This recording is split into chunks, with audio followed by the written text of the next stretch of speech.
في العقد الأخير شهدت الكرة الفرنسية تطورا ملحوظا يعود لعدة عوامل متضافرة.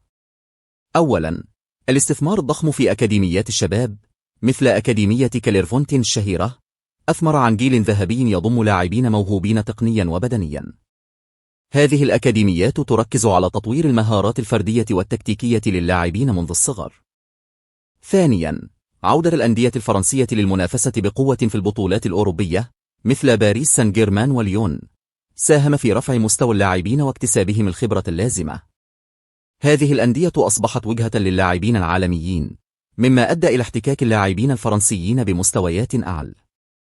ثالثا، وجود مدربين أكفاء على مستوى عال مثل ديديه ديشان الذي قاد المنتخب للفوز بكأس العالم في عام 2018 وكأس الأمم الأوروبية للشباب تحت 19 عاما في عام 2016.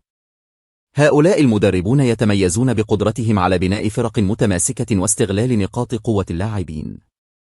أخيرا، الاهتمام الكبير بالبنية التحتية الرياضية وتنظيم البطولات المحلية بشكل احترافي ساهم في خلق بيئة مناسبة لتطور اللاعبين وظهور المواهب. هذه العوامل مجتمعة جعلت فرنسا قوة كروية عظمى في العقد الأخير، ومن المتوقع أن تستمر في التألق لسنوات قادمة بفضل استراتيجياتها طويلة الأمد.